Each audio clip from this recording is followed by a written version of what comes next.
What's going on, everybody? Wild Time here with another World of Warcraft video.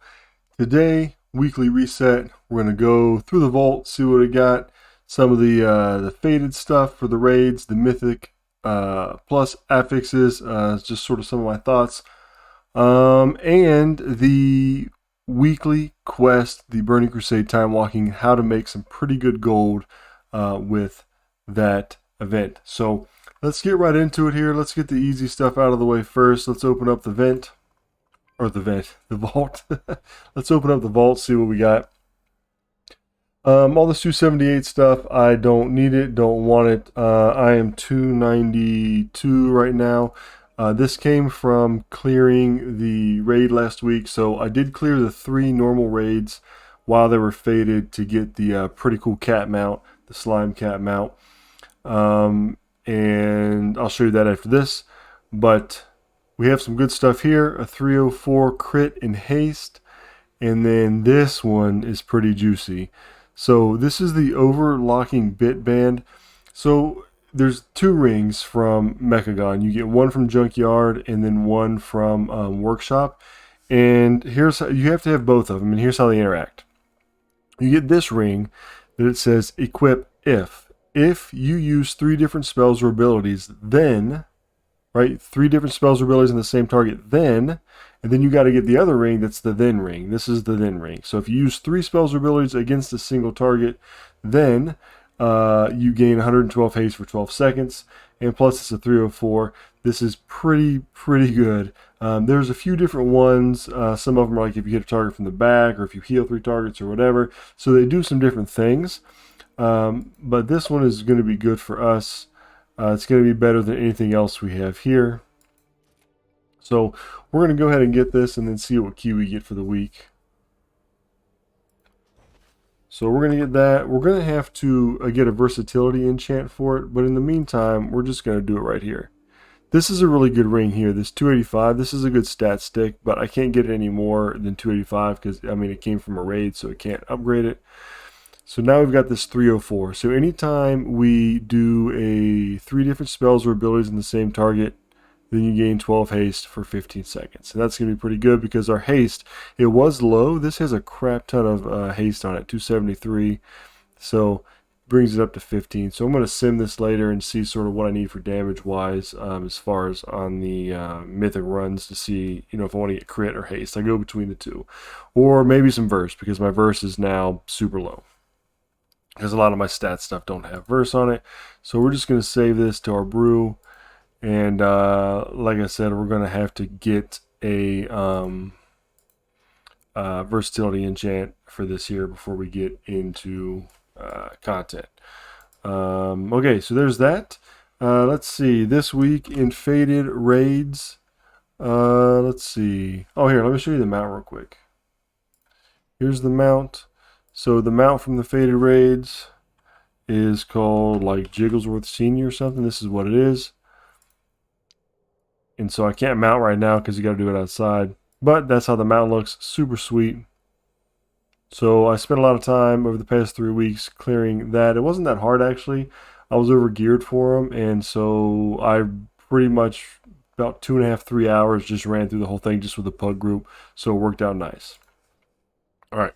Let's get on to this week. Raids, if that's your thing.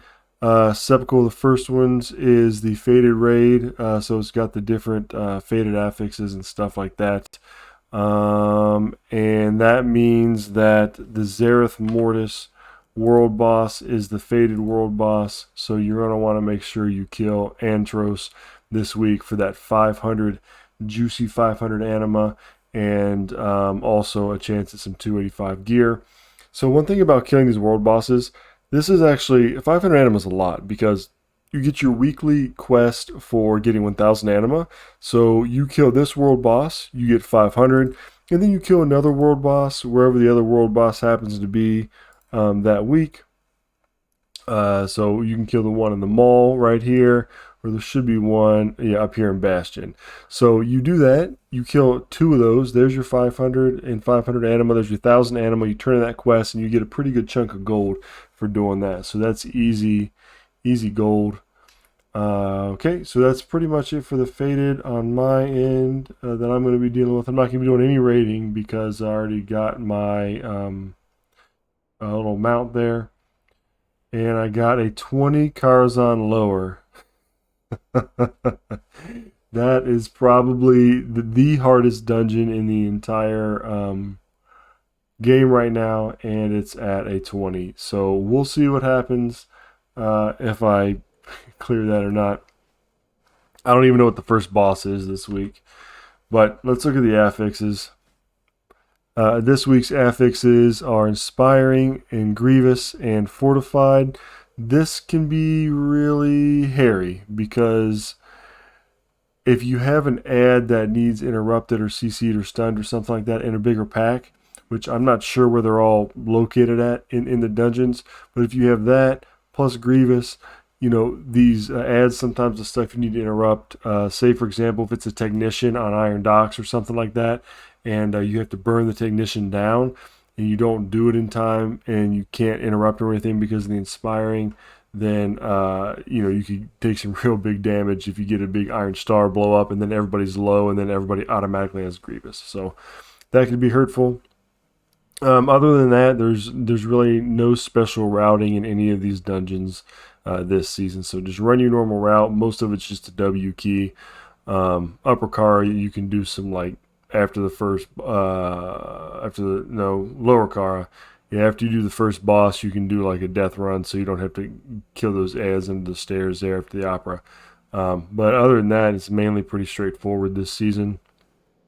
So, one thing I would recommend with Grievous, though, is make sure you get your healing potions, make sure you get your lock stones if you got a lock in your group, your File of Serenity, anything that can help you heal.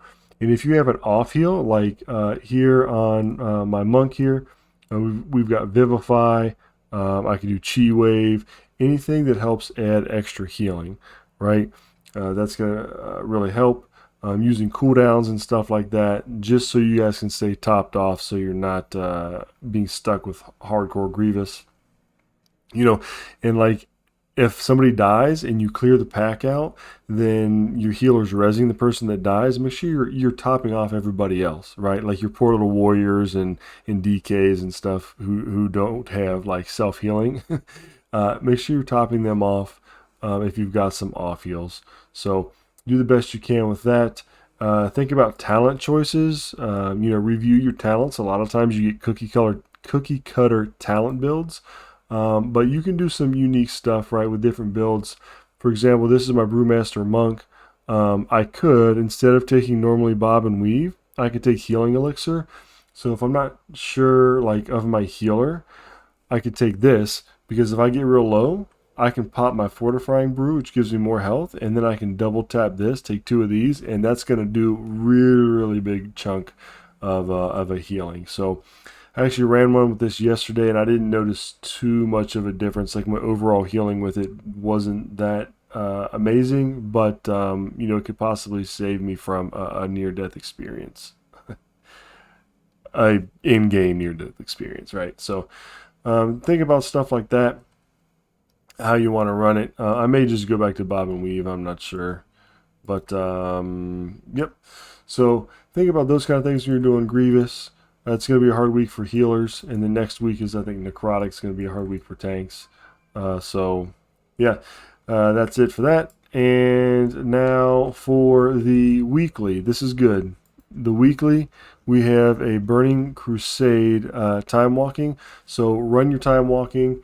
Get your 500 time warped badges, and then you can go buy some fishing treasures at the vendor and have a chance at some pets. That's what I'm doing this week.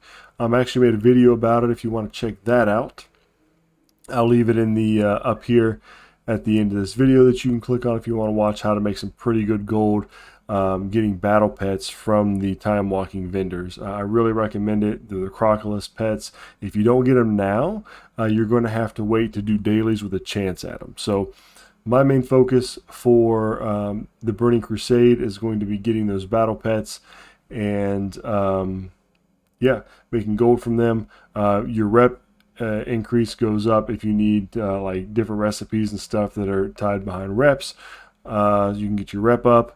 and you can level. It's a good way to level, right? Time walking is always a good way to level, although I wouldn't recommend necessarily Burning Crusade time walking for leveling, because some of the dungeons in there still have a lot of like mechanics that if they aren't done, you're going to wipe. Like you can't bypass them, and they're not very quick either. They're sort of spread out. So not my favorite one to level through, but definitely some good gold to be made from the battle pets.